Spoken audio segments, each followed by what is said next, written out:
Muy buenas tardes a todos. Señora Milena, ¿cómo está? Bueno, William, muy buenas tardes. Vamos a dar inicio a nuestra cuarta jornada del diplomado en el módulo de líderes de sistema de gestión en el sector salud. Ya están ingresando las personas y entonces vamos a dar inicio a nuestra presentación.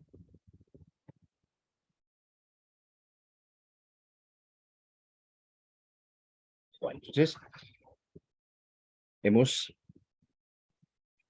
llevado ya un camino largo donde hemos venido revisando el contexto, el marco contextual de riesgo biológico en el sector salud, vimos unos requisitos legales y actualmente estamos revisando puntualmente la resolución 2468 del 1 de julio del 2022, que nos aplica a los que estamos vinculados con el sector salud.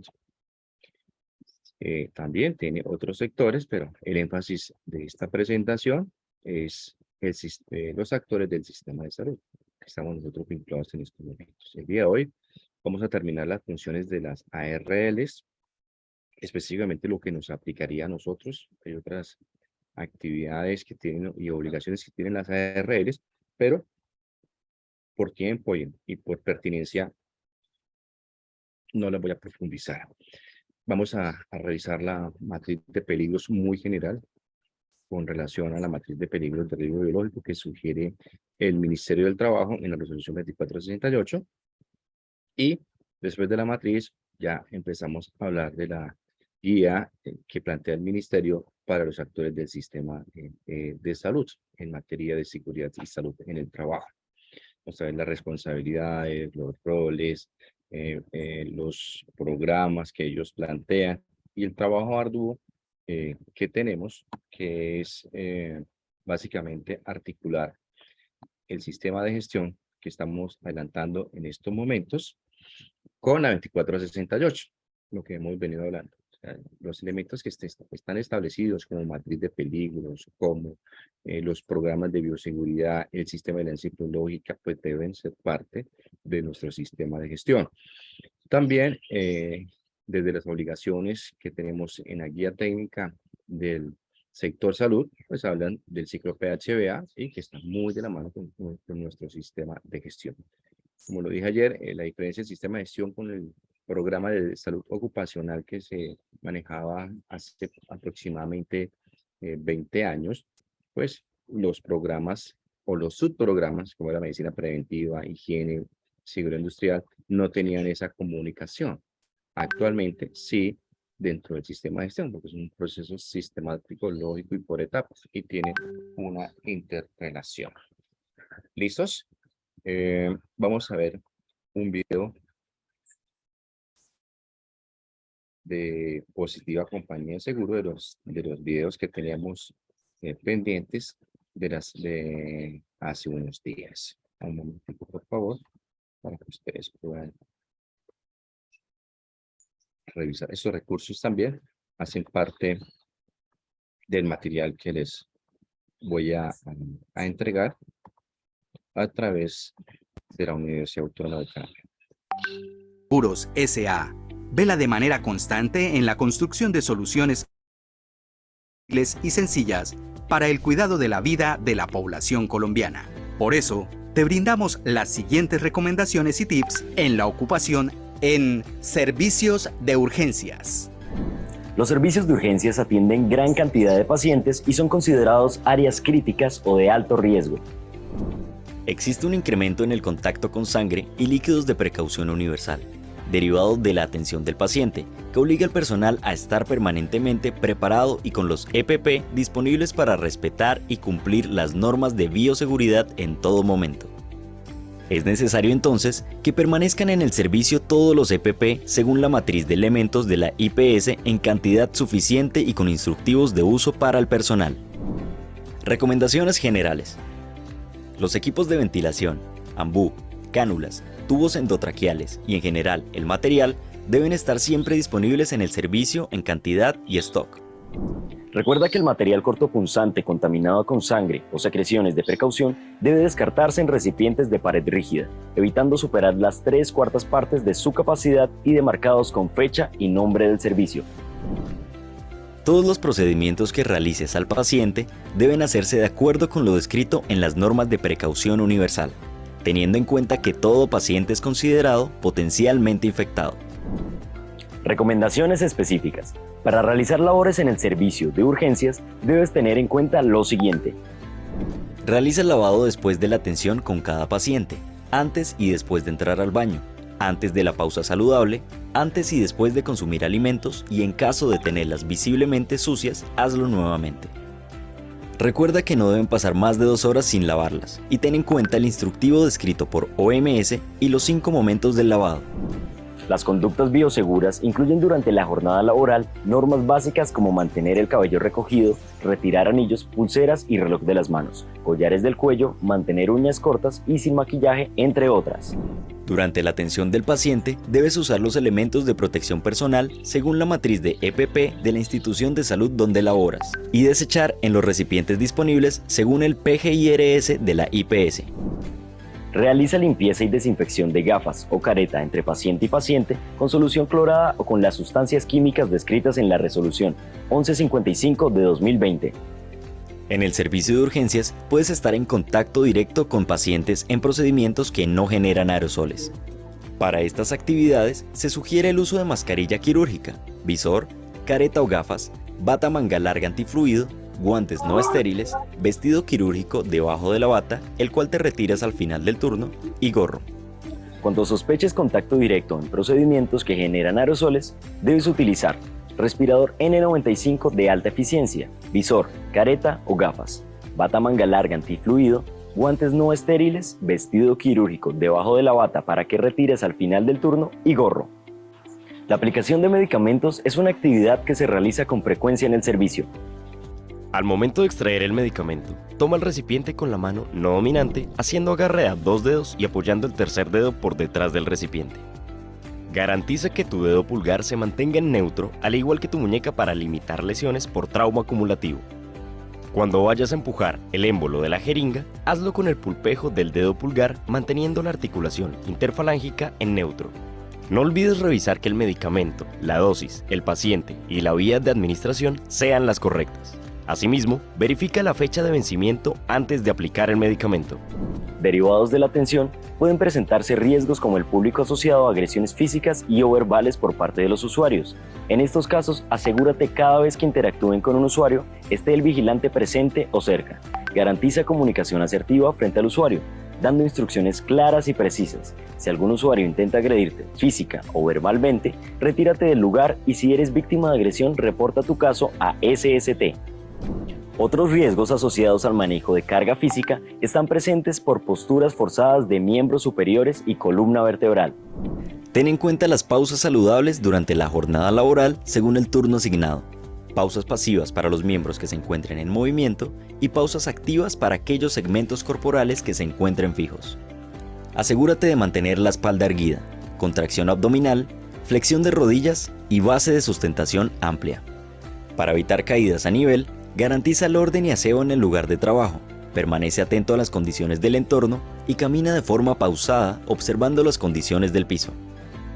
Positiva, Compañía de Seguros S.A. está comprometida con tu proceso de cuidado permanente, por lo cual invitamos a toda nuestra población afiliada a promover el uso correcto y responsable de las tecnologías de la información y la comunicación, así como el aprovechamiento profesional y la educación continua de sus trabajadores a través de nuestro Centro Virtual de Educación en Seguridad y Salud en el Trabajo.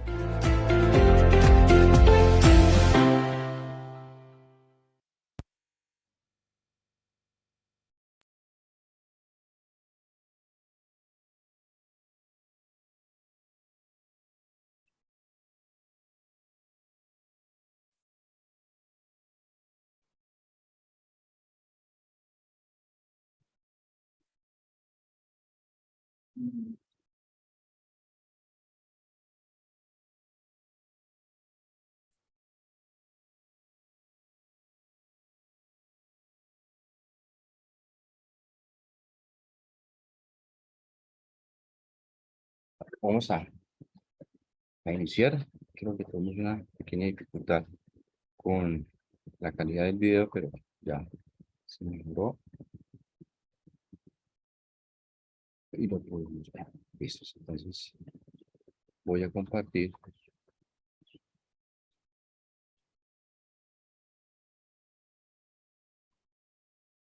Voy a compartir la pantalla para dar inicio. Bueno, yo creo que ya la gran mayoría de estudiantes están en audio.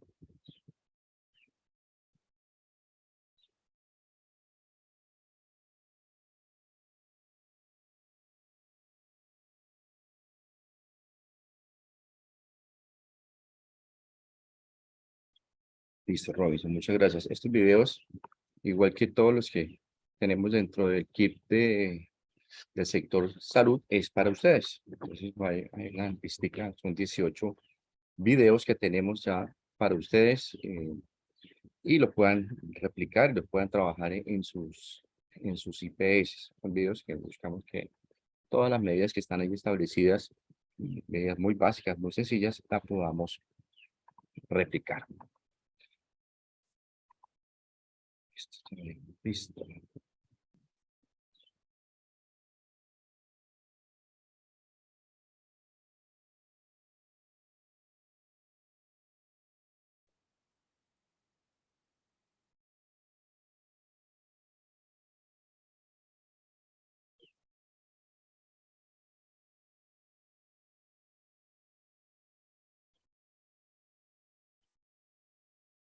Estamos aquí.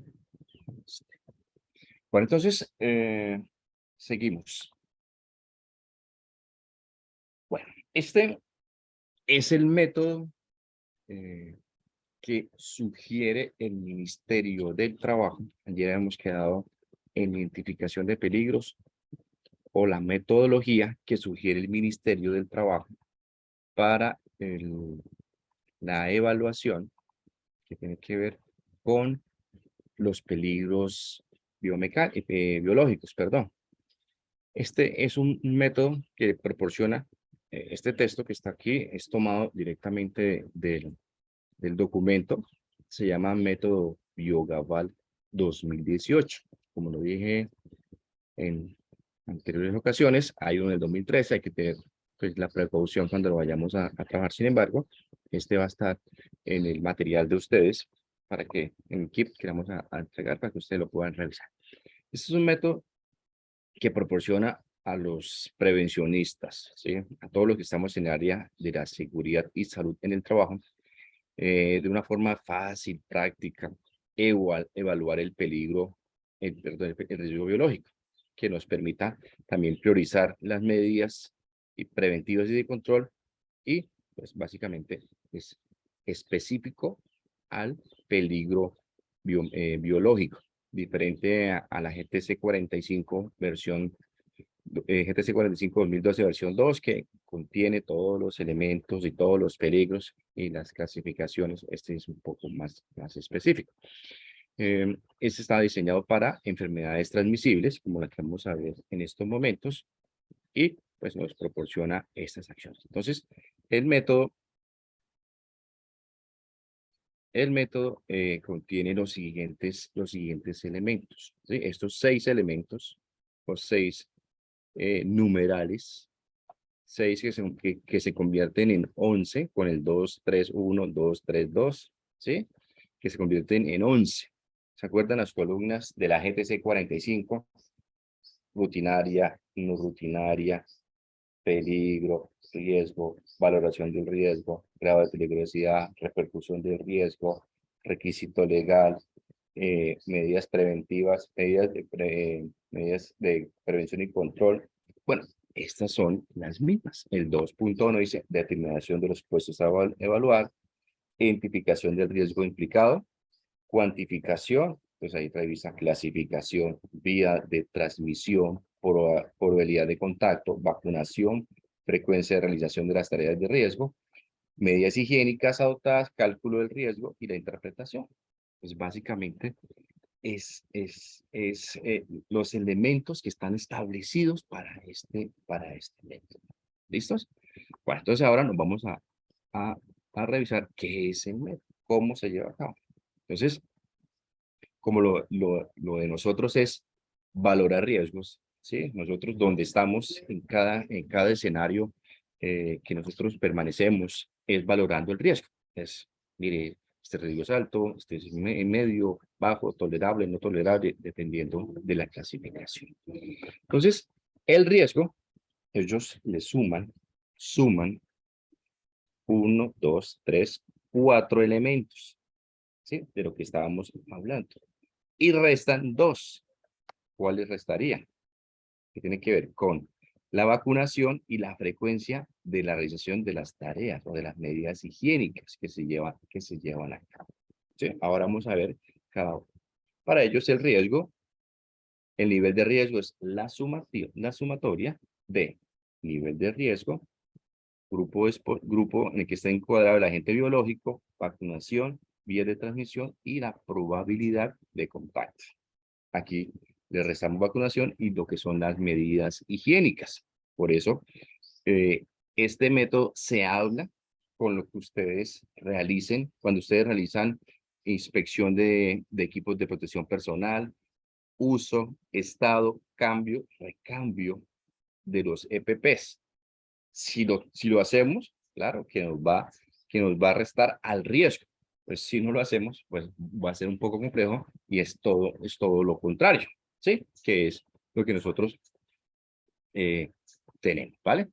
Aquí arriba están las otras dos que hace referencia a la vacunación. Espera un momentico. A la frecuencia de realización de tareas de riesgo y la puntuación de las medidas higiénicas. Después de esa sumatoria y la resta de vacunación y medidas higiénicas, el nivel de riesgo puede ser interpretado de 2 formas. ¿Se acuerdan? En la GTC 45 que está el rojo, el amarillo, el verde y el blanco, ¿sí? Que está con GTC 45. Aquí va a tener 2 niveles. Nivel de acción biológica, límite de exposición biológica. Aquí. Y lo que se denomina y lo que tenemos en cuenta dentro de la línea, el nivel de acción biológica, pues aquí parte que se deben trabajar medidas de tipo preventivo para disminuir exposición ante la situación, antes que la situación llegue a presentarse un riesgo no tolerable. O sea, ahí va cambiando. Para mí GTC 45 es muy rígido, muy sistemático. No me dice, bueno, es alto y crítico, suspender actividades. No, venga, ¿cómo hago yo? ¿O qué medidas tengo que tomar? ¿Cómo las debo de tomar? ¿Hacia dónde tengo que orientarme? ¿O dónde tengo que trabajar fuerte para, claro, hay que trabajar en las medidas de prevención y control, pero recordemos que las medidas de prevención y control de la TC 45 son dadas por nosotros, ¿sí? Por el prevencionista. En el riesgo biológico es diferente. Ya están dadas por el mismo método. Esa es una de las grandes diferencias del método de biológico que plantea el ministerio con la GTC 45. Ojo que esta valoración del riesgo biológico no reemplaza la totalidad de la matriz de la GTC 45. Hay que seguir teniéndola. Y ahí lo dice esta norma cuando empezamos a hablar de la identificación de peligros. Los biomecánicos, psicosociales, condiciones de seguridad, fenómenos naturales, químicos, físicos, se siguen valorando. Pero biológicos podemos utilizar esta indicación que nos da el ministerio. Ya el límite de exposición biológica es aquel que en ningún caso, en ninguna circunstancia debe superarse, ya que se supone que un peligro para la salud de los trabajadores es un peligro para los trabajadores y representa un riesgo intolerable. Línea básica, nivel de acción biológica, riesgos no tolerables, y límite de exposición biológica, riesgo intolerable. Y aquí plantean 2 situaciones. Nivel de acción biológica 8 y nivel de exposición biológica 12. Aquellos que en la presentación que les voy a dejar está todo el material que le podemos llevar a cabo. Sí, en tiempo nos va muchísimo mejor. Vamos a hacer un ejemplo para hacer toda la explicación paso a paso de esta normativa. Bueno, pues, sin embargo, el día de hoy traigo un ejemplo para empezar a trabajar pues, cómo se aplica esta normativa. En urgencias, eso es un caso práctico, se va a realizar la evaluación de riesgo biológico del puesto de trabajo de enfermería de urgencias de un hospital. Si ustedes ven Real Decreto 664 del 97, pues es legislación española. No las vayan a colocar dentro de la matriz de requisitos legales. Muchas veces uno encuentra Real Decreto 664 del 97. No, esto es español, no le aplica. No es de obligatorio cumplimiento en Colombia. Las normas que son de obligatorio cumplimiento en Colombia son Comunidad Andina de Naciones, CAN, con su resolución 957 de 2007, la decisión 584, ¿sí? Son de obligatorio cumplimiento. La CAN es una norma supranacional. ¿Quiénes hacen parte de la CAN? Colombia, Perú, Ecuador y Bolivia. Sí, sí hay una normativa, resolución 957, en la que nos habla de los sistemas de gestión en seguridad y salud en el trabajo, debe aparecer en nuestra matriz de requisitos legales. Entonces vienen las leyes de la República, la ley que más conocemos, la ley 1562, pero también hay leyes que han ratificado los convenios OIT, que muchas veces uno encuentra en una matriz legal, convenio OIT 161. Y yo le digo, bueno, ¿cuál es el requisito legal en Colombia que ratifica ese convenio? ¿Sí? Ese convenio. Entonces, no es válido solamente escribir OIT 161, sino el requisito legal que le aplica a esa ratificación de ese convenio. Entonces, coloco este elemento porque el ministerio habla de esta metodología y estamos dando un ejemplo del documento que sugiere el ministerio. Entonces, para realizar la evaluación es preciso conocer los agentes biológicos con que mayor probabilidad se encuentran en esta actividad. Otra modificación, o pues modificación, o una comparación que se hace con la GTC 45, es que en la GTC 45 hablamos de virus, bacterias, protozoos, ¿sí? Es lo que se llega a identificar, pero no es tan específico los agentes biológicos que como lo plantea esta metodología. Entonces, bueno, aquí el listado proviene de datos epidemiológicos de población española para aquellas enfermedades que actualmente tienen mayor incidencia en las entradas de los agentes biológicos en el hospital. Es un medio es un medio por los pacientes y los trabajadores. Un paciente donde vamos a tener esta presencia. ¿Listos? Bueno, entonces, vean los agentes biológicos que plantea esta metodología. El virus de la gripe, herpes virus, virus de la hepatitis, virus de las paperas, virus de la hepatitis C, el virus de la hepatitis D, virus de inmunodeficiencia humana, virus del sarampión, virus de la rubiola, ¿sí? Entonces ya nos están mostrando cuáles serían esos agentes. Y yo quiero que hagamos un ejercicio y revisemos los agentes biológicos de la 1477. La 1477 del 2015 nos establece las enfermedades laborales para el sector salud. Y ahí podemos nosotros también determinar y revisar ya con legislación colombiana cuáles serían esos agentes biológicos. Bueno, aquí revisando esta clasificación, sería muy prudente. Bueno, lo voy a hacer para la próxima semana, cómo están los agentes biológicos, ¿sí? Que no pueden producir esas enfermedades laborales. Bueno, aquí están las diferentes enfermedades que producen esos agentes biológicos. Esta clasificación, pues la da directamente, este documento, ¿sí? Que nos la llega a clasificar. Bueno, entonces, ¿qué tenemos que hacer? Primero tenemos que identificar los agentes biológicos. Esos agentes biológicos, este listado que está acá, tenemos que categorizarlo, calificarlos. Esa calificación se da entre 1, 2, 3 y 4. Muy parecido con GTC 45. De 1 a 10, tanto. De 11 a 20, tanto. De 21 a 30, tanto. ¿Sí? Entonces tenemos la clasificación del agente según el decreto. Ahí está el listado de los agentes biológicos y al margen izquierdo, nosotros lo que tenemos que es determinar si ese riesgo infeccioso es poco probable que cause una enfermedad, puede causar una enfermedad y constituir un peligro para los trabajadores, puede provocar una enfermedad grave y constituir un peligro serio para los trabajadores. 4, puede provocar una enfermedad grave y constituir un serio peligro para los trabajadores. Y habla también en una columna de riesgos de propagación a la colectividad no, poco probable, probable, elevada. ¿Sí? Y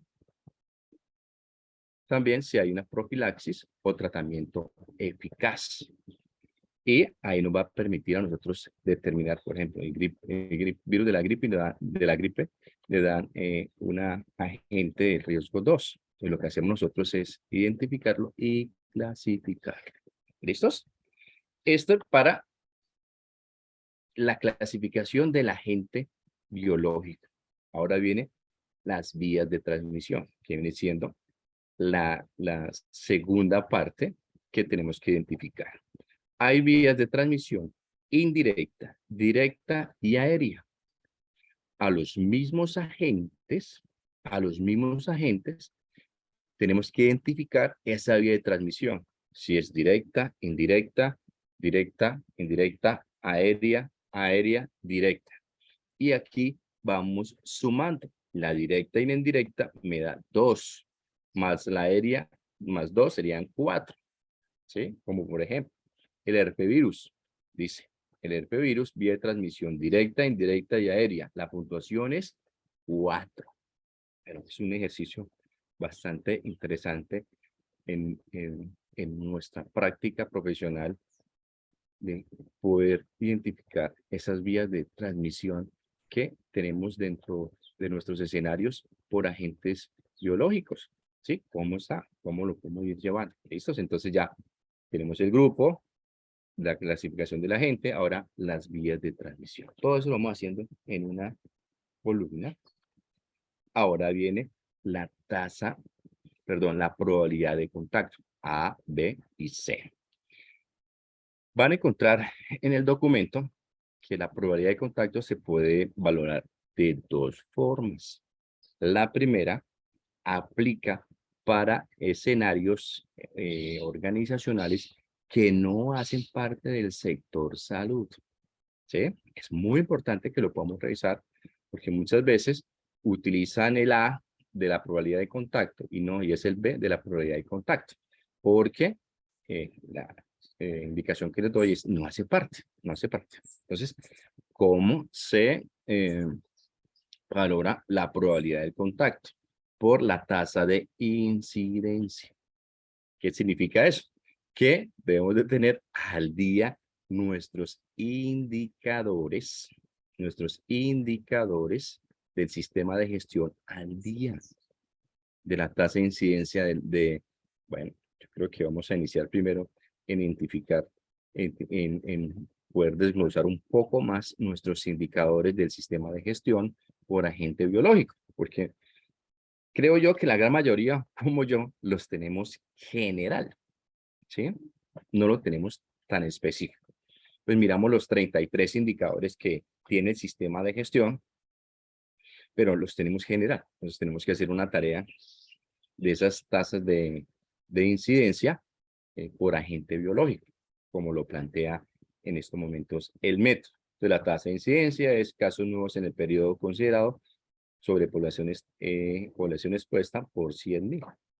Y ahí damos la puntuación de una incidencia si es mayor que Y si está menor que 1, la puntuación de 1, si está entre 1 y 500, son el 2, 501 y 99, 3, y más de 1000, 4. ¿Sí? Y aquí le damos la puntuación a cada uno. Entonces, ojo, la probabilidad de tratarse un centro hospitalario, pues una determinada enfermedad, mayor será posible exposición de los trabajadores. Entonces ahí los llamamos. Listo, ya. Probabilidad de contacto, que viene siendo la 3. Ahora vamos a mirar vacunación.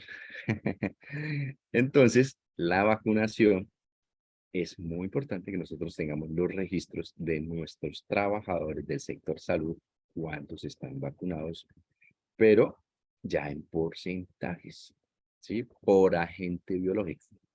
Pues van a decir todos, uy, no, complicado porque se nos enredan un poco las cosas porque tenemos que empezar a mirar de una vez vacunación. Venga, yo creo que es uno de los métodos más eficaces, la vacunación, para contrarrestar el agente biológico. Yo a la vacunación le llamo no un control administrativo, sino un control de sustitución. O sea, vamos a ver, se sustituye como la acción de la vacuna disminuye pues, la severidad o la letalidad de esta situación que se puede presentar a quien está vacunado. Entonces aquí vamos a tener, para el cálculo de nivel de riesgo de vacunación, miramos vacunados del 90%, le damos una puntuación de 4, vacunados entre el 70 y el 90% le damos 3, vacunados entre el 50 y 69, 2, y menos del 50%, 1. Entonces yo veo los porcentajes y yo digo, bueno, es importante que empecemos a trabajar fuertemente con mi población estos porcentajes, que muchas veces se tiene como ingreso o perfil de ingreso la vacunación, pero no, tengo que tener muy claro cuánta población de mi laboral está vacunada. Y si yo estoy con menos del 50%, estoy grave, grave, grave, grave. Y tengo que trabajar fuertemente esta cultura de vacunación. Yo creo que nuestras instituciones están casi en 90%. Es importantísimo con los estudiantes que hacen sus prácticas docente servicio o asistenciales. Bueno, docente servicio es la denominación que se tiene dentro del Ministerio de Educación, que podamos nosotros eh, promover que es un requisito también que nuestros estudiantes lleguen vacunados. Importante que tengamos los porcentajes de vacunación de virus de la gripe, del herpes zóster, del hepatitis A, ¿no? Bueno, hay unas que no hay vacunas, entonces ahí sería el porcentaje sobre 1, ¿no? Entonces, aquí habla también de la frecuencia de realización de las tareas. El personal realiza, bueno, este es el D, que tiene que ver con vacunación. ¿Listo? Ahora vamos a mirar la frecuencia de realización de las tareas. El personal realiza en el 80% tareas que suponen la existencia de riesgos por la que la puntuación más alta es 4. El tiempo son tareas de preparación, de medicación y administrativas. ¿Qué significa esto?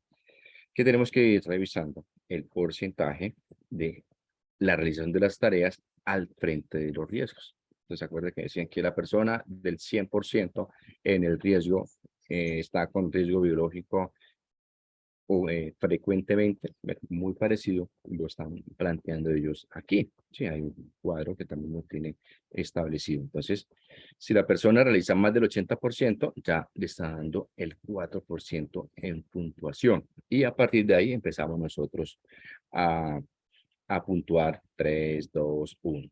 ¿Listos? Ahora viene el F, que son las medidas higiénicas. Esas medidas higiénicas es una tabla que ya tiene establecido este método.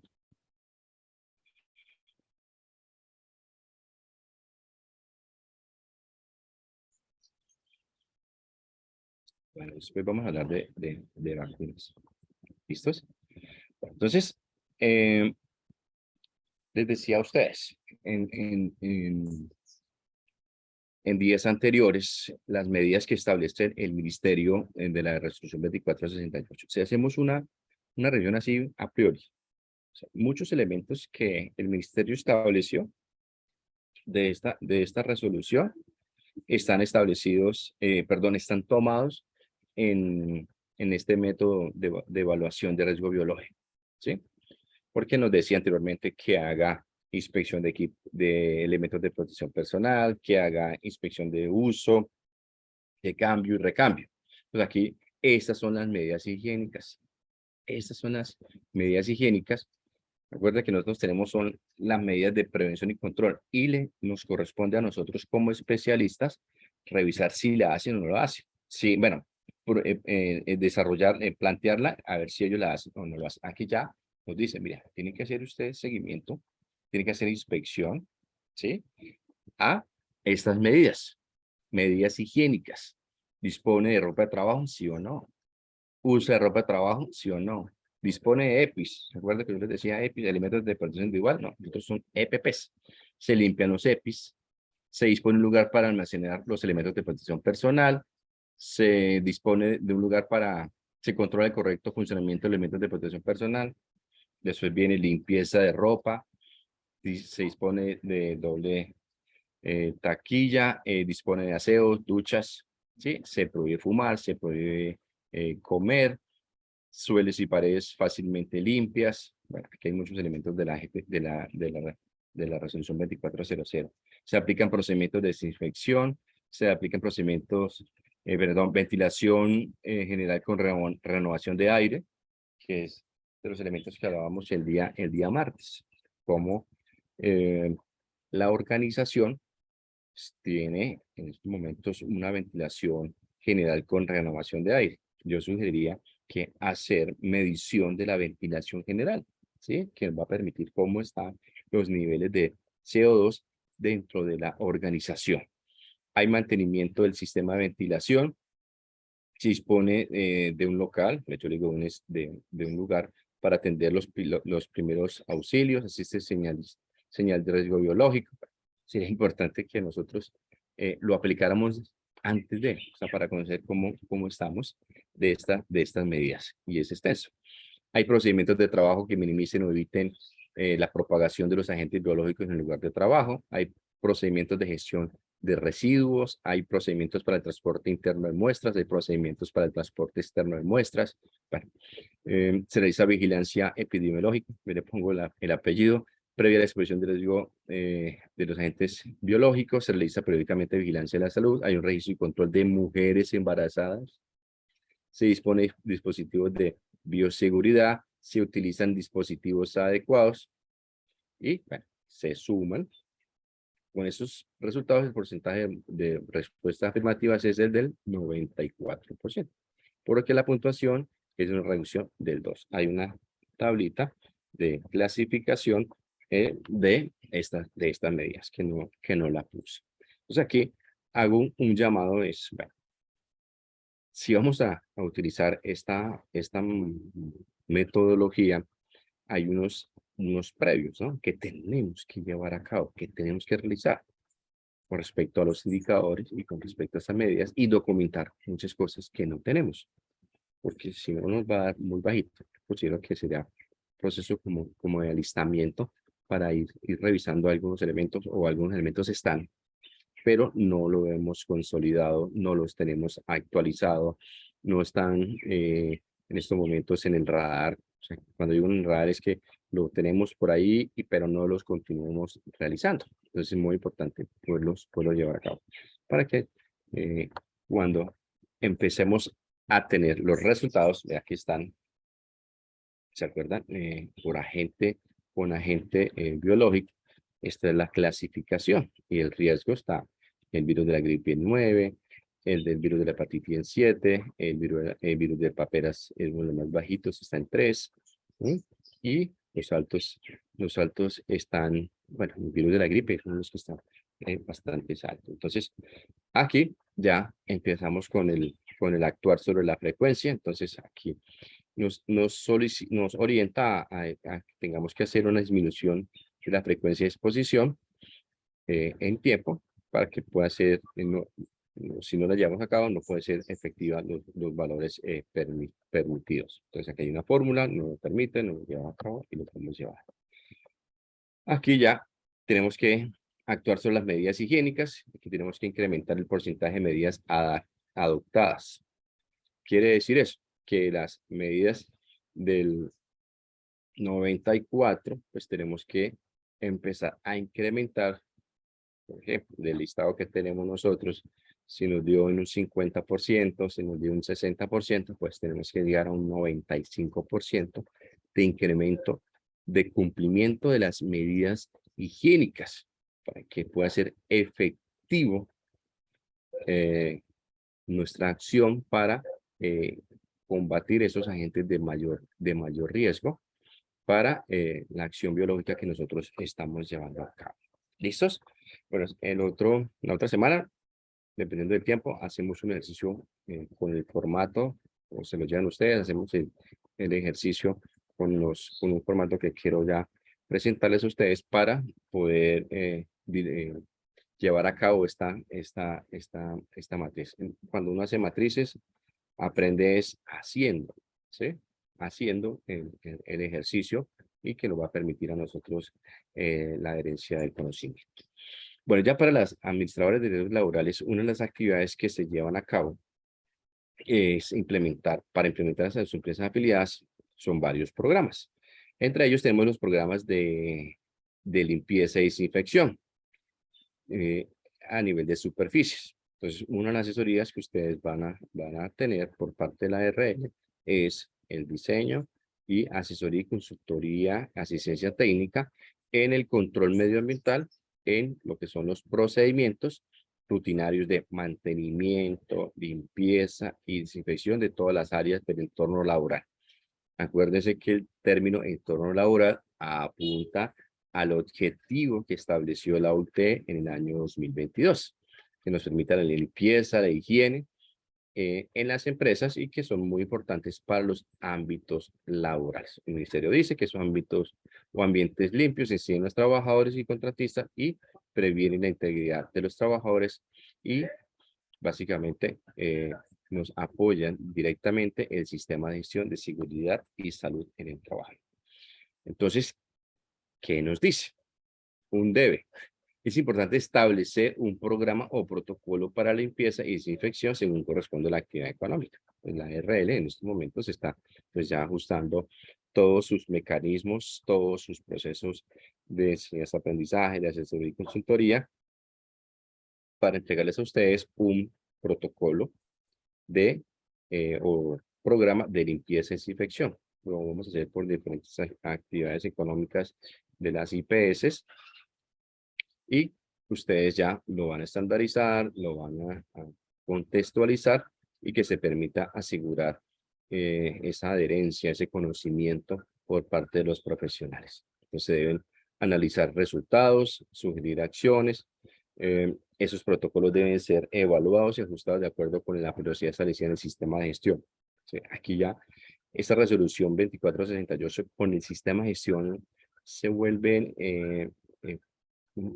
una forma, como es el sistema, llamémoslo así, única, ¿no? Si ustedes mueven el protocolo de limpieza y desinfección, mueven el indicador, mueven una acción, mueven el plan de acción, mueven el plan anual, ¿sí? Porque ya se integra. Como lo pueden ver ustedes, ya todos los elementos que están aquí establecidos están integrados dentro de un sistema de gestión. Hay que hacer una monitorización continua en los procesos de limpieza y desinfección con adherencia a la higiene de manos, que puede derivarse con una exposición directa, lista de chequeos, indicadores cualitativos, cuantitativos. Ya empezamos a hilar un poco más finito con respecto a estar constantemente verificando, observando, ¿sí? Por eso la formación de líderes es observar los actos y condiciones inseguras que nuestros trabajadores de las IPS pueden estar presentando. Esto no es, como lo he comentado a lo largo de este tiempo, que empezamos a perseguir a los trabajadores. No, hay que hacer una lista de chequeo para nuestros procesos de limpieza y desinfección, ¿sí? Que nos puede ayudar el PUPAS.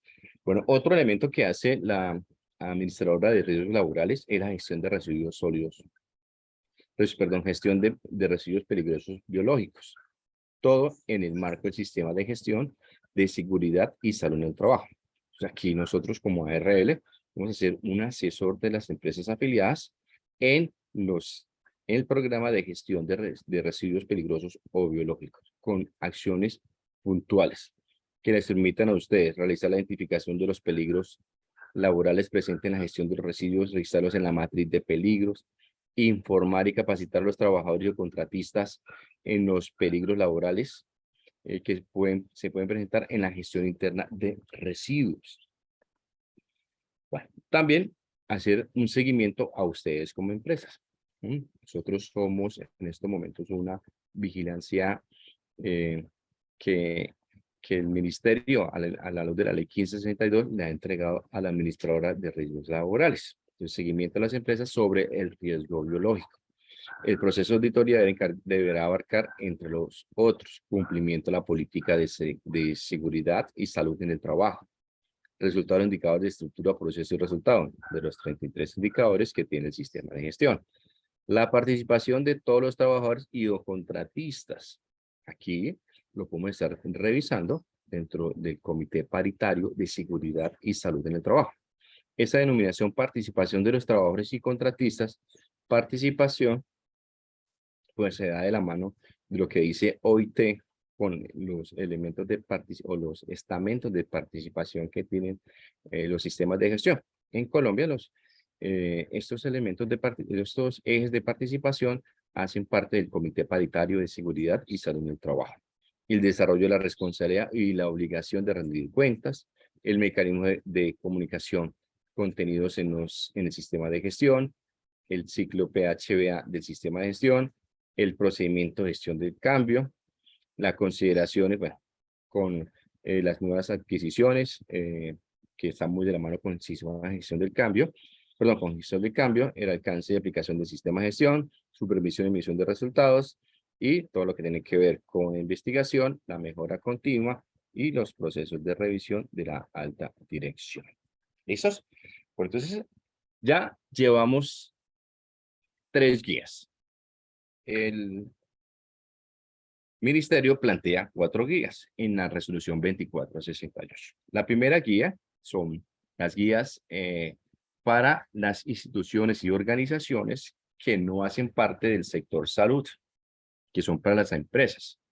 La segunda guía hace referencia a la gestión que deben hacer los trabajadores y contratistas que están expuestos a riesgo biológico. La tercera son la guía de las administradoras de riesgos laborales.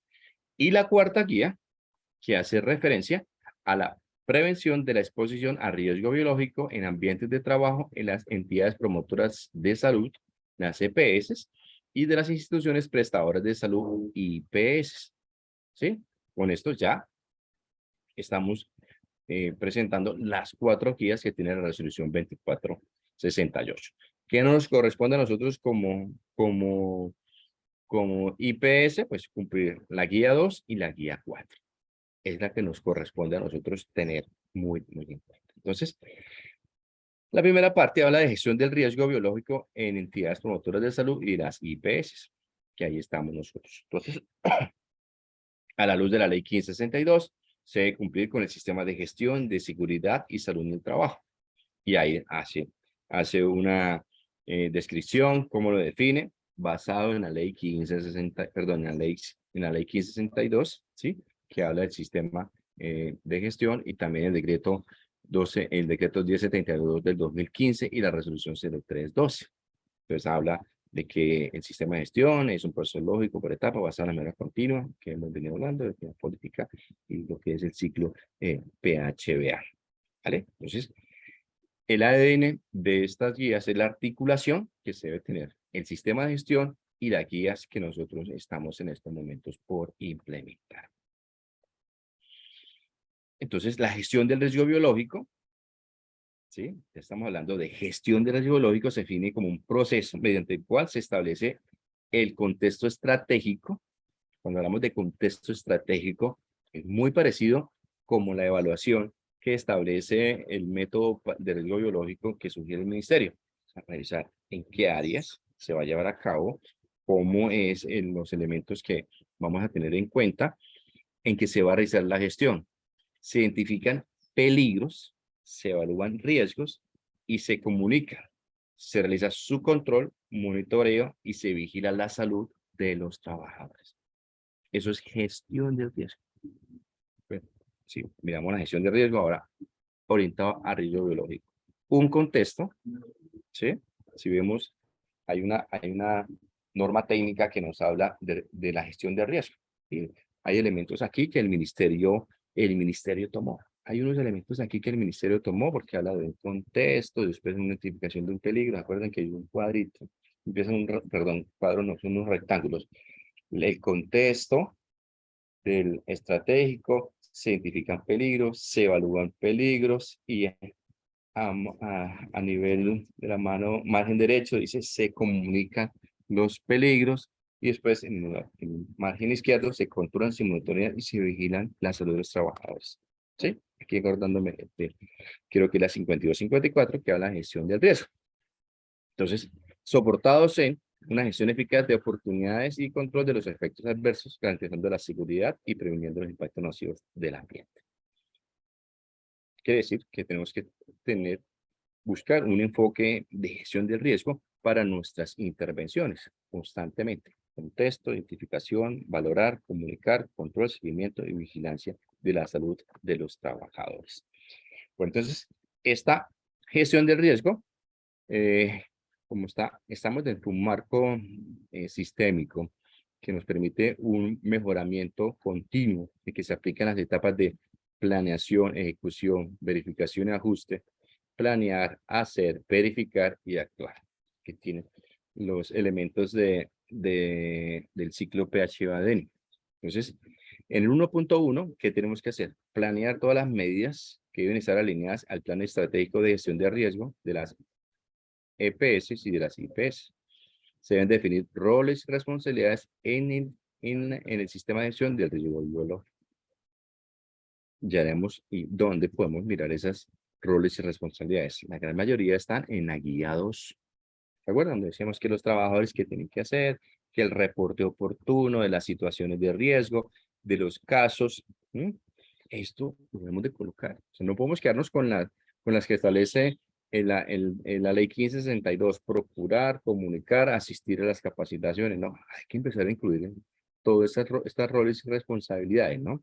Que en la guía técnica 2, perdón, guía técnica no, en la guía 2 de la 2468 nos solicita, nos orienta. Esta planeación también inicia con la identificación de peligros y valoración de riesgos, definiendo los métodos de control con base en los resultados de la evaluación de los riesgos. ¿Qué estamos hablando aquí? De la metodología de evaluación de los riesgos biológicos. ¿Sí? Biológicos. Bueno, entonces también nos dicen que tenemos que llevar a cabo diagramas que contribuyen a la toma de decisiones para las condiciones de trabajo, para cada evento, patologías de infección y que sean de interés para la salud de los trabajadores. Estos esquemas deben ser, o diagramas deben ser en lugar visibles, en las zonas más críticas, en el área de seguridad y en el trabajo, favorecer la oportunidad de intervención del riesgo. Entonces, ¿qué quiere decir eso? Que tenemos que tener muy en cuenta cómo está, por ejemplo, el reporte de actos inseguras, de condiciones inseguras, el reporte de incidentes. Tenemos que tener en estas áreas donde mayor frecuencia hemos tenido, o, bueno, llamémoslo aquí críticas, como lo establece la norma, han sido críticas para nosotros tener una oportunidad en intervención del riesgo. También este enfoque de gestión de riesgo de incluir un plan que tenga los siguientes elementos. Responsable de la implementación del plan. Entonces, ojo, aquí en las instituciones que son pequeñas, pues es muy fácil que nosotros estemos dentro de este nivel de responsabilidades, pero en instituciones que son muy grandes, esas son instituciones que tienen alrededor de 1.200 trabajadores, pues que el responsable del sistema de gestión sea el responsable. Hay que compartir también responsabilidades, ¿sí? Una de las acciones también importantes son los jefes de área. Esos jefes de área o de procesos también nos apoyan para este enfoque de gestión de riesgos en nuestra institución. Recursos que se utilizarán, bueno, ahora más adelante vamos a ver un presupuesto, bueno, comparar. Yo digo que estos procesos formativos que llevamos en estos momentos en las instituciones es comparar lo que yo tengo o lo que yo he manejado con lo que me presenta. Si es mejor o tiene elementos que son interesantes, o por lo contrario, el mío es el mejor porque contiene algunos elementos que no se han contemplado en lo que yo presento, pues de una vez, pues hacemos ese benchmarking, ¿no? De una vez vamos haciendo la comparación. Hay que tener un cronograma que tenga un calendario de implementación y cómo se va a hacer la revisión y mecanismos de cumplimiento de este plan. A continuación vamos a ver esas actividades en la gestión del riesgo biológico para mitigar cada una de las acciones. ¿Listos? Entonces, recursos. Se deben tener recursos y esto es así de la 1072 del 2015. Recursos administrativos, financieros, humanos, tecnológicos y de infraestructura. Ven, no hay que hacer otro presupuesto. El mismo presupuesto que nosotros tenemos o el mismo modelo de presupuesto que nosotros tenemos en estos momentos en el sistema de gestión, ahí lo tenemos nosotros. Ustedes, bueno, a nivel general ponemos los que estamos trabajando, bueno, la gran mayoría de emergencias, ambiental, y podemos ir incluyendo aparte, abajito, lo que tiene que ver con riesgo biológico, gestión del riesgo biológico, pero lo podemos incluir. O tenemos administrativos, financieros en esta columna y podemos ir diferenciándolo con el riesgo biológico, ¿sí? Para el riesgo biológico, lo que es la compra de EPPs y qué EPPs vamos a comprar para riesgo biológico. Se van a comprar otros EPPs para las otras áreas. Entonces, mantenimiento comprará sus cascos, comprará sus guantes dieléctricos y todo, pero para mi sector, para mis procesos de riesgo biológico, no. Pero entonces ahí lo podemos ir incluyendo. Entonces, yo hice un modelo, yo me imagino que ustedes lo tendrán igual, muy parecido. De hecho, les entregaría a ustedes el Excel completico, no me cabe. Entonces, qué hago de acotación? Es tener los elementos que el ministerio dice: administrativos, financieros, humanos, tecnológicos y de infraestructura. Bueno, esta empresa es pequeña, estos valores aquí son pequeños. Entonces, en los administrativos, todo lo que tiene que ver con documentación, impresión, el salario del responsable del sistema de gestión. En los humanos podemos incluir pues los asesores del sistema de gestión, también podemos incluir los analistas, los auxiliares, los brigadistas, para biológico. Los brigadistas no sirven de biológico. En los financieros, todo lo que vamos nosotros a hacer compras, ¿no? Las compras que se llevan a cabo, bueno, el suministro de EPPs, señalización, cuando hablamos de la señalización del riesgo biológico, bueno, hay que colocar iluminación, pero eso no hace parte, pero ahí lo podemos nosotros ir identificando. El objetivo es tener un valor proyectado y mes a mes, recuerda, en uno de los elementos que pide el Ministerio del Trabajo, hacer una reunión para mirar el seguimiento, pues, lo podemos mirar también con la revisión de la alta dirección, el seguimiento a este presupuesto. ¿Listos? Bueno, vamos a ver el video de la UCI para hacer nuestra pausa activa.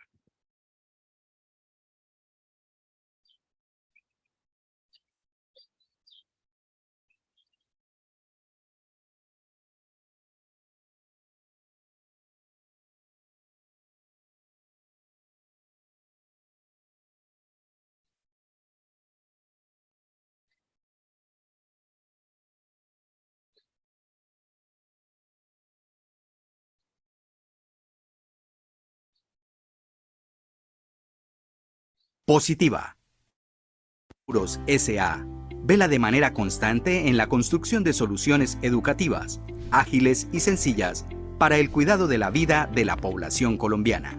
Por eso, te brindamos las siguientes recomendaciones y tips en la ocupación Unidad de Cuidados Intensivos. Para la implementación de los sistemas de precaución universal y específicos para el manejo de líquidos y procedimientos con los que se trabaja en la Unidad de Cuidados Intensivos UCI, ten presente. Las UCIs deben estar ubicadas en un lugar de fácil acceso a los usuarios y distantes del ruido o circulación del público en general. El acceso de personal en la unidad debe ser limitado por horarios exclusividad para servicio y en caso de requerir especialistas cumplir con los protocolos de acceso. Para estos fines se deben considerar entradas separadas para el público y para pacientes. Debe existir lavamanos accionable con pie o codo en cada aislamiento y uno por cada 6 camas como mínimo. Realiza el lavado de manos según protocolo de OMS, utilizando jabón líquido, toallas de papel y teniendo en cuenta los 5 momentos. Antes de tocar al paciente, antes de realizar una tarea limpia aséptica, después del riesgo de exposición a líquidos corporales, después de tocar al paciente, después del contacto con el entorno del paciente. Se recomienda en las UCI tener sistemas de ventilación que garanticen al menos 4 recambios de aire por hora debido a las características clínicas y microbiológicas de los pacientes. Los equipos destinados a la atención de rutina del paciente, como por ejemplo termómetro, esfingomanómetro y fonendoscopio, deben ser individuales y desinfectados entre un procedimiento y otro. Igualmente, los implementos destinados a la eliminación de excretas deben ser individuales y almacenados en un lugar especial, aislados de la unidad del paciente y con frecuencia en lavado y desinfección. No deben existir desechos contaminados con sangre o fluidos corporales en áreas ni tampoco depósitos de residuos. Ambos pueden construir reservorios de microorganismos. Los procedimientos que generan aerosoles PGA y se llevan a cabo en la UCI incluyen intubación endotraqueal, broncoscopia, aspiración abierta, tratamiento nebulizado, ventilación manual previa a la intubación endotraqueal, pronación física del paciente, desconexión del paciente del ventilador, ventilación no invasiva con presión positiva, traqueotomía y reanimación cardiopulmonar. Durante estos procedimientos utiliza de los EPP que garantizan una buena práctica.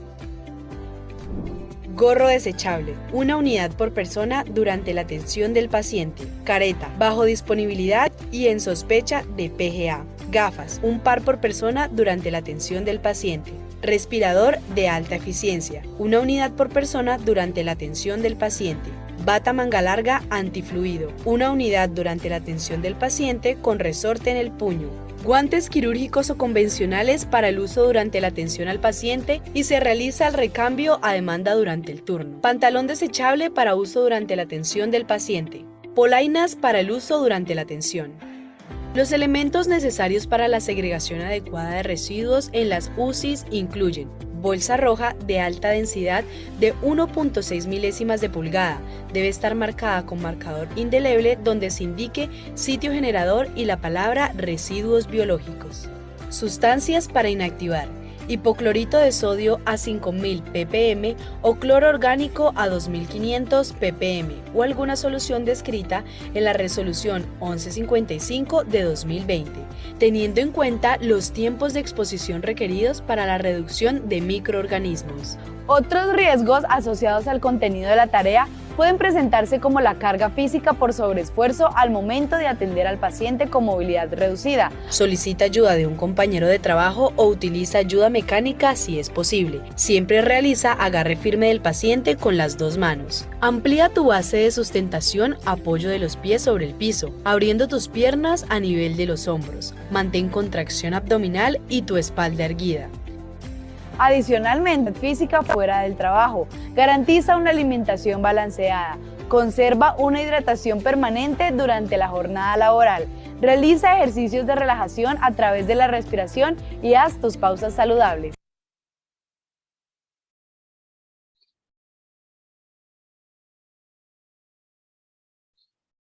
Positiva, Compañía de Seguros S.A. está comprometida con tu proceso de cuidado permanente, por lo cual invitamos a toda nuestra población afiliada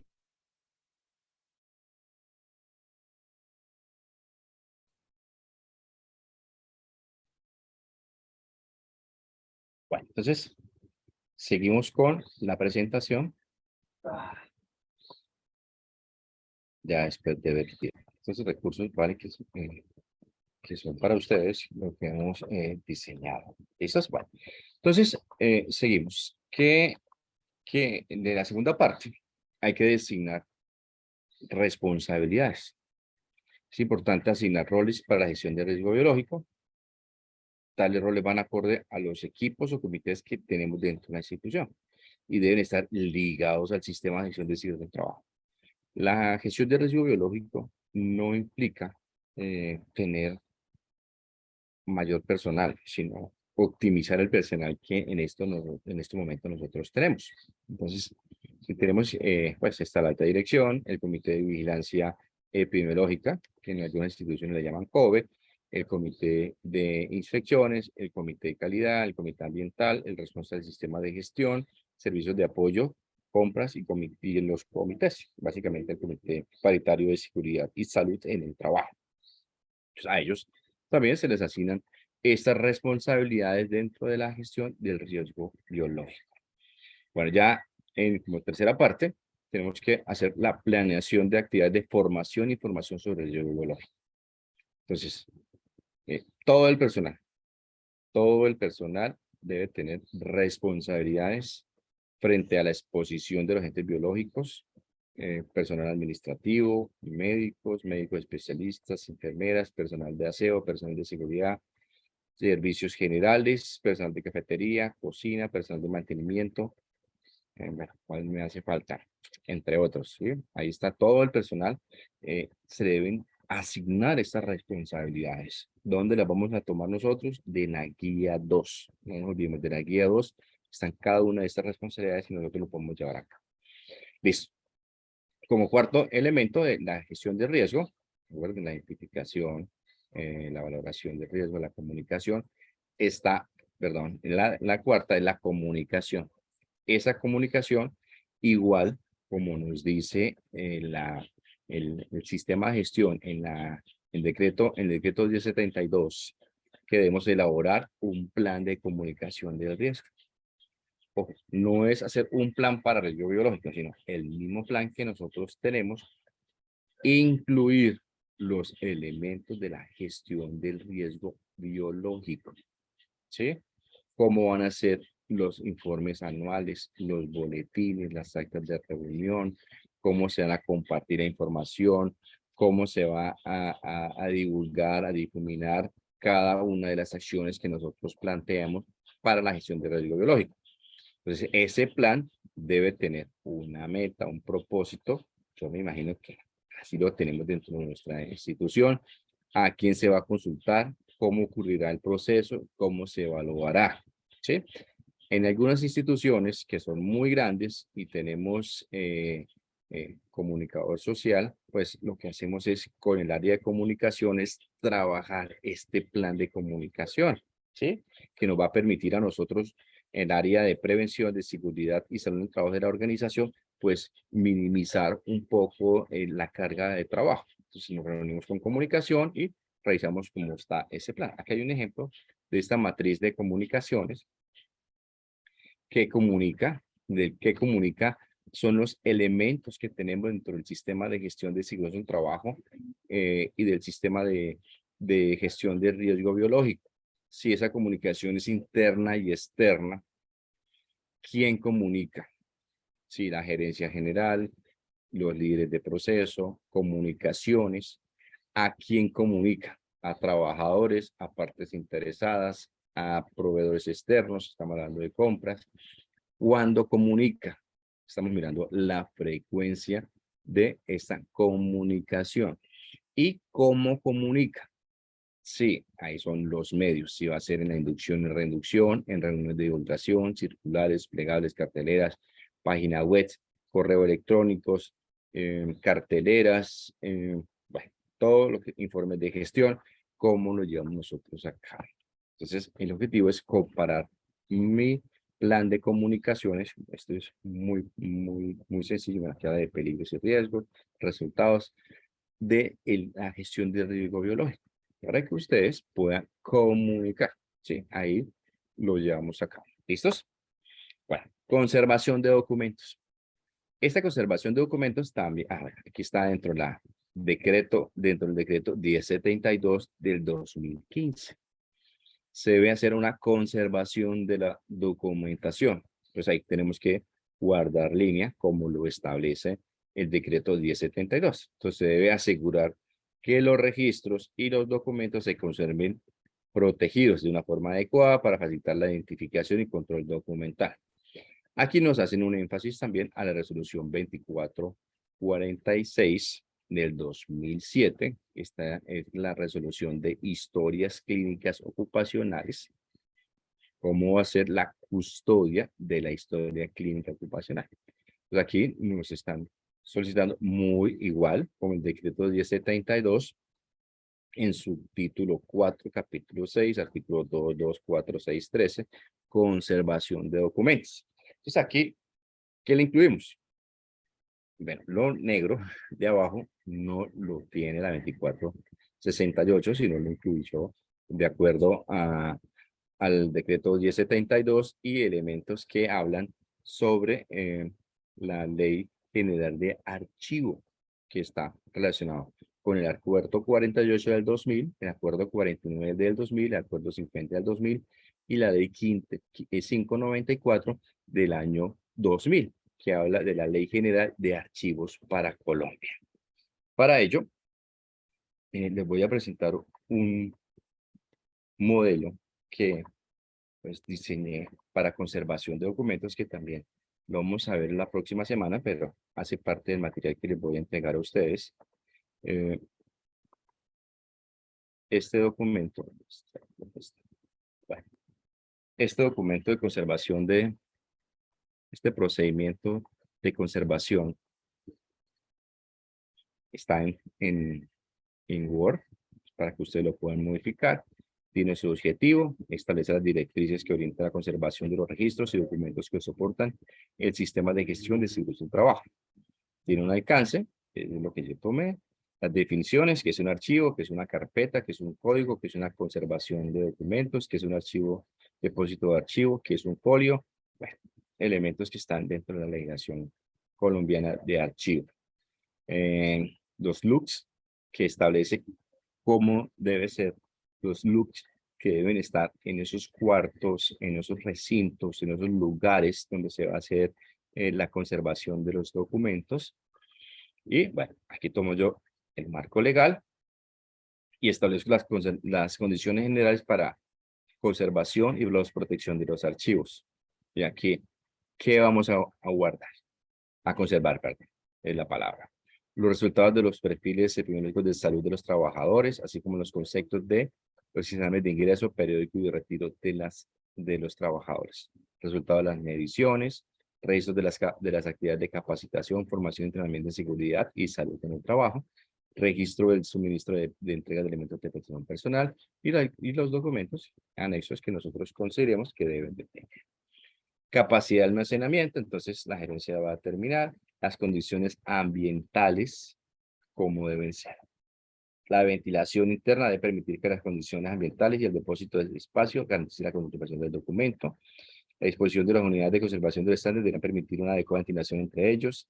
Cómo debe ser la iluminación. Se debe evitar la incidencia de luz directa sobre la documentación y contenedores. Esto no me lo inventé yo. Esto lo tomé de la Ley de Archivo General, ¿sí? Las instalaciones eléctricas deben estar por fuera del local de depósito en lo posible y deben estar en perfectas condiciones para evitar algún riesgo eléctrico y que nos puede generar un incendio y explosión, ¿sí? Se debe mantener un control sobre la instalación eléctrica. Los depósitos de archivo deben contener iluminación adecuada para conservación de los documentos. La radiación lumínica debe ser menor a 100 lux. Bueno, con relación a las condiciones ambientales. Condiciones generales. Ya en las condiciones ambientales, ya establece cómo debe ser la temperatura de 15 grados centígrados a 20, con una fluctuación diaria de 4, cómo debe estar la humedad relativa, cómo está el material documental. Esto es lo que nos dice la Ley de archivo general. No vamos a decir, oiga, mañana necesito un archivo que cumpla todo eso. No, eso es un proceso para nosotros como institución. Es un proceso con infraestructura donde se va a hacer ese tipo de archivo y los soportes. Bueno, esto sí lo podemos solicitar nosotros, que la papelería, las hojas que utilicemos en un gramaje entre 75 y 90, con la NTC 4436. Ojo, no utilizar micropuntas o esferos de tinta húmeda en los documentos. Eso pasa muy a menudo, que cuando vamos a firmar y vamos a buscar ese documento dentro de 3, 4, 5 años, pues está corrido, ¿sí? Porque se afectó por el micropuntas. Bueno, entonces ya las unidades de conservación, esto ya la gran mayoría lo hemos venido manejando, que hacemos archivos, cómo se va a hacer conservación de cintas fotográficas, fonográficas, videos, rollos. Ahí lo establecen cómo es el mantenimiento de esas instalaciones. Este es un documento que he venido trabajando para ustedes, ¿sí? Para que ustedes lo puedan revisar. Si de conservación de documentos tienen uno muchísimo mejor, pero bueno, me da alegría. Si no, pues lo vamos mejorando con el que tenemos nosotros aquí en estos momentos para ustedes. Poder tener ese documento acorde a lo que pide la norma, ¿no? Que es lo que nos solicitan. Listo, espera un momento, ¿dónde quedó yo?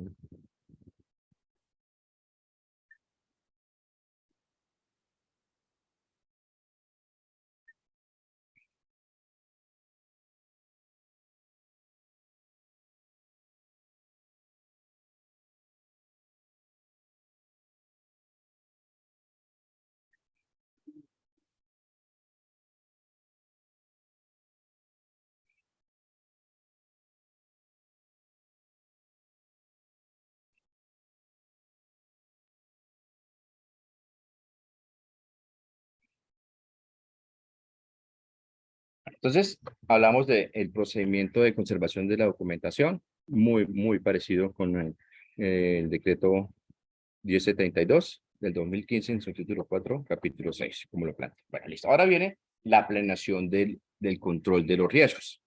Este cuadrito siempre lo he puesto, ya es la segunda vez, ayer lo hablábamos.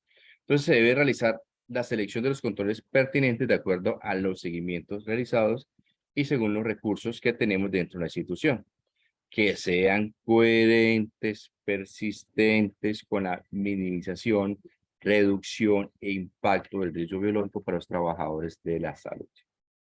No podemos quedarnos con este cuadro, ¿sí? Uso de EPPs, contar con vacunación, no, ya tenemos que escribir uso de EPPs, cambios, recambio y qué tipo de EPPs. Contar con esquemas de vacunación, ¿cuáles serían? Implementar el programa de ordenaceo, ¿sí? Que nos permita a nosotros hacer una adecuada planeación de los riesgos. ¿Listos? Ya en el hacer, ya terminamos en la planeación. Como se estableció al inicio, se deben fijar los responsables de cada proceso, brindar herramientas necesarias en cuanto a la formación y capacitación, ¿sí? De el modo que se puedan asegurar y cumplir las metas fijadas en el plan estratégico y las políticas de seguridad y salud en el trabajo de nuestro sistema de gestión. Estas funciones siempre van a estar orientadas o encaminadas a la gestión de riesgo en la coordinación, ejecución del plan, monitoreo permanente y organizado de los ambientes de trabajo, los cuales van dirigidas a esa identificación del riesgo. ¿Listos? Tenemos que conocer muy bien a qué vamos a estar expuestos, cuáles son los mecanismos, las rutas de transmisión y los agentes biológicos. Lo que hemos visto nosotros en la cadena de transmisión, que es muy importante conocer las cadenas de transmisión de los agentes biológicos dentro de mi institución de salud.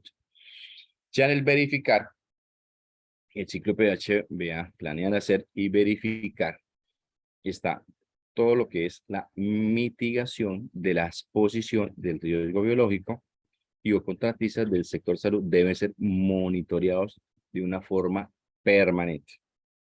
Y eso lo estamos haciendo nosotros en estos momentos. ¿Cómo lo podemos hacer? A través de las auditorías internas y externas. lo hacemos. Pero estas auditorías internas y externas, aparte de los peligros, los demás peligros que tenemos nosotros dentro de nuestra institución, los biológicos pues tienen un realce un poco mayor, ¿sí?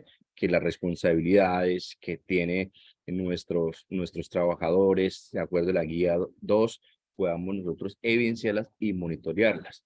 Cumplimiento de los indicadores, de los 33 indicadores que establece el sistema de gestión, reporte a la alta gerencia o a la alta dirección. Es importante que todas las EPS y las IPS se aseguren que garanticemos que se determinen, se recopilen y se dicen todos esos datos apropiados para evaluar la idoneidad de nuestro sistema de gestión. Lo que no se evalúa, no se mejora. Lo que no se evalúa, no hay un mejoramiento continuo. Y una evaluación adecuada, idónea, pertinente, nos ayuda a mejorar el sistema de gestión. ¿Sí? Muchas veces las auditorías se realizan, pero esas auditorías o ese programa de auditoría, pues no contempla de una forma rigurosa mi evaluación del sistema de gestión, rigurosa en cada uno de esos elementos que nosotros podamos revisar en el monitoreo, en las auditorías, en el análisis de las tendencias.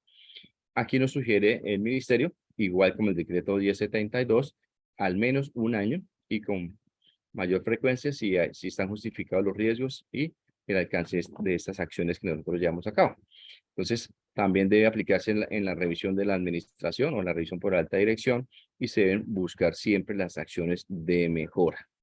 ¿Qué dice el decreto 1072? Tener un programa de auditoría, un informe de auditoría y el procedimiento de auditorías que sean planificadas por el Comité Paritario de Seguridad y Salud en el Trabajo, que es uno de los elementos que nosotros debemos de tener. Bueno, aquí están los procedimientos que deben ser documentados. Eso vamos a ver la otra semana uno a uno, qué es un programa de auditoría, qué es un procedimiento de auditoría, qué es un programa de auditoría, cómo se hace un plan de auditoría interna y cómo se gestiona un informe de auditoría. Porque muchas veces uno les dice, bueno, ¿y cuánto les dio en evaluación del sistema de gestión? Me dio 86. ¿Y eso está en auditoría? No, señor. Entonces, bueno, entonces, ¿dónde guarda coherencia la evaluación de los estándares mínimos o cómo hacen la evaluación de los estándares mínimos sin guardar unidad y coherencia con el plan de auditorías o el programa? Bueno, están los elementos de auditoría que nos permita a nosotros revisarlo, ¿no? En cada uno de estos elementos. Bueno, aquí también nos solicita definir, registrar, analizar y aprender de accidentes e incidentes involucrados por agentes biológicos. ¿Sí? Debemos de tener procedimientos para garantizar que lo que constituye un accidente esté claramente definido, cómo llevarlo a cabo. Los accidentes e incidentes son indicadores de que los sistemas de gestión de salud en trabajo de riesgo biológico están por mejorar. Yo no digo que fallan, sino que están por mejorar. Porque a veces el punto de ubicación que estamos teniendo de la gestión de riesgo biológico no ha sido la adecuada. Y ahí estamos de pronto teniendo algún tipo de situaciones de mejora. Y es esencial que podamos hacer estas mejoras. Mira, a continuación, eso es un cuadro que yo les presento. Este cuadro es de tomado de un acta de visita por parte del Ministerio del Trabajo. ¿Cómo hace el Ministerio del Trabajo la trazabilidad de los accidentes de trabajo? ¿Sí? Porque cuando uno cuando la empresa tiene alguna contingencia por parte del ministerio y tiene un requerimiento del ministerio, recuerden lo que yo les digo, esto no es para asustarnos, sino para estar preparados. ¿Sí? ¿Por qué va al ministerio? Por frecuencia, mortalidad y accidentes graves. O sea, si la empresa de ustedes tiene graves y una frecuencia muy alta, eso visita baja. Y más que están haciendo en estos momentos todas las visitas del sistema de gestión. Entonces, este cuadro lo tomo yo de esa visita, de ese informe de visita que nos hicieron a una institución. quito el nombre de los trabajadores, bueno, las fechas las inventé, entonces ellos hacen atrás, nombre del trabajador, y toman el certificado de accidentalidad. ¿Se acuerda cuando nos dicen pedir un certificado de accidentalidad a la ARL? Bueno, eso no es para decir felicitaciones, muestra el certificado, sino, venga, vamos a hacer la trazabilidad. Pepito Pérez se accidentó el 30 de abril del 2021, fue, bueno, accidente leve, se reportó a la ARL el 2 de mayo de 2021, es un accidente leve, no requiere el reporte ante el ministerio, pero sí se requiere investigación. ¿Dónde está la investigación? No, señor, no se evidenció. Reporte de investigación a DRL, pero no se requiere porque es leve. Y algunos son reales. Por ejemplo, este que fue grave. Ellos miran el tipo de accidente, grave, la fecha de reporte de la ARL, ¿sí? 2 días hábiles, reporte al ministerio, la investigación y no se evidenció investigación a la ARL. Ojo, los formatos que ustedes utilicen para investigación y reporte son los suministrados por Positiva Compañía de Seguros porque ustedes están afiliados. Pues, por ejemplo, este el 10 de febrero, no se logró evidenciar ni el tipo de accidente, ni el reporte, no presentó documentos, enviaron un FURAT que no tiene nada que ver. Bueno, es ahí donde tenemos que empezar a afinar cada uno de nuestros elementos. Este cuadro a mí me parece espectacular, muy básico, muy sencillo. Cuando la frecuencia del accidente, por ejemplo, si son 3, 4 al mes, nosotros poder tener la distribución de cada uno, porque de esta frecuencia, cuando tenemos muchos accidentes, pues a veces los seguimientos se nos vuelven un poco complejos, ¿sí? Se nos dificulta, pero al ministerio no. Ellos sí lo van tomando, lo van revisando, ¿sí? En cada uno de esos elementos. Por importante, cerrar los planes de acción. Cerrar los planes de acción. Los planes de acción que nosotros tenemos. Entonces, este formato también se los voy a facilitar para que ustedes lo hagan ese trabajo. Bueno, mi empresa tiene, mi IPS tiene frecuencia eh, de 10, 5, 15 diarios, ¿sí? Entonces, de una vez, nosotros lo podemos ir trabajando. Creo que Robinson está haciendo una pregunta. Robinson, por el chat, por favor. Es que ayer abrimos audio y se nos dificultó y hasta me salí. Si quiere, por favor, Robinson, escriba en el chat y leemos la pregunta.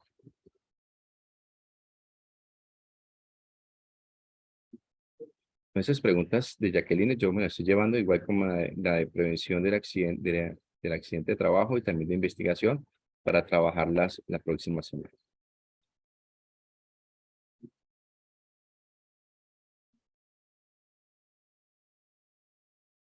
Listo.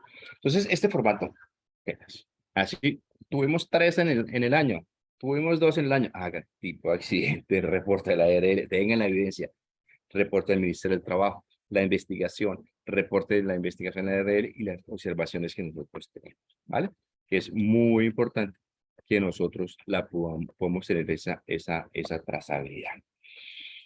Bueno, ya en la verificación, también vamos a hablar de esta recolección y análisis de datos. Aquí vamos a mirar los indicadores de estructura, proceso y resultado. Si el tiempo nos da la otra semana, les muestro o les facilito o comparamos o construimos una matriz de indicadores de estructura, proceso y resultado. Yo tengo uno sistemático de los 33 que he venido construyendo, trabajando a lo largo de estos cambios que hemos tenido y que me ha permitido definir, recopilar y analizar toda la información para evaluar la eficacia del sistema de gestión de ciclos del trabajo. Entonces aquí tenemos que mirar todas esas evaluaciones del riesgo que estén ya implementadas y que nos va a permitir reducir o mitigar los riesgos ya identificados. Ese formato es un formato que tiene el ministerio para todas las empresas, ¿sí? es un baremo que ellos están utilizando, Luz Miri. Es un baremo que yo sugiero que lo podemos utilizar nosotros en nuestra empresa para los accidentes de trabajo.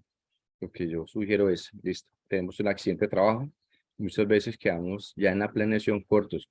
Se reportó, no se reportó a la RL, se reportó al ministerio, se reportó, se hizo la investigación, no se hizo el cierre de plan de acción, que eso muchas veces es lo que fallamos. Se hace,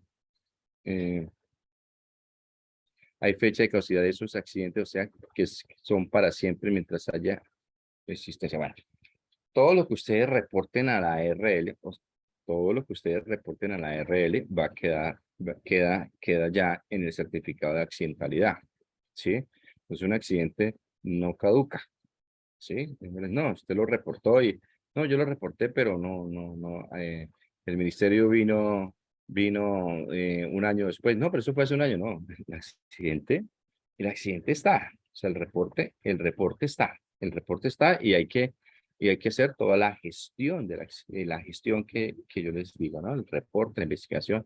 Además, hay casos de esta empresa que toca hacer reportes temporáneos.